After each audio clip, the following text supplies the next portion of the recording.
Ana endi yana bir mehmonjonlar xush kelibsizlar. Yana bir bora to'ylar muborak bo'lsin deymizda davramizga. Xudojolarimiz tashrif buyurdi, marhamat.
To'ylar muborak sadolar ostida qomat ko'taramizni davramizga taklif qilamiz.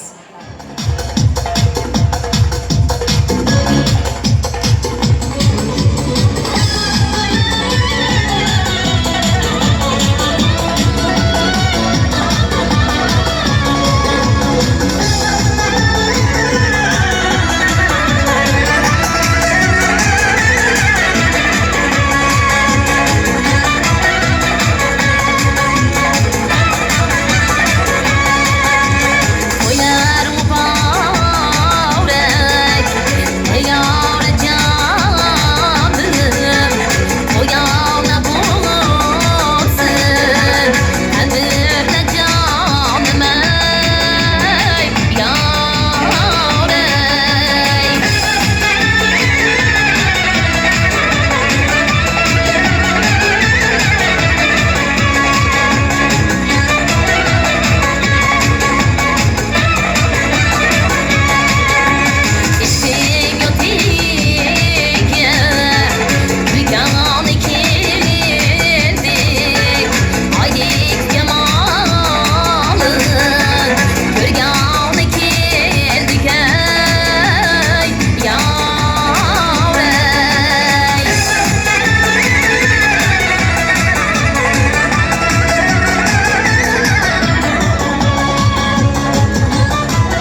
To'ylar muborak, ey yora jonim, to'yxona bo'lsin har xonadonim. Assalomu alaykum, muhtaramlardan kelgan barcha aziz mehmonlar, xush kelibsizlar. Mana bugungi to'ylar muborak bo'lsin deymiz. Dasturxonda noz-ne'mat, bari bo'lar beminnat. Mehmonga shunday hurmat o'zbegimni to'lari.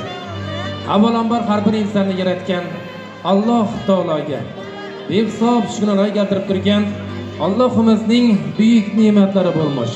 Farzandlarni kamolni ko'rib, yaratgandan hamd va sanolar keltirib turgan mana bugun azizlar, Avizoblari salolatini bugungi farzand to'ylari, bugungi aqd to'ylari muborak bo'lsin deymiz.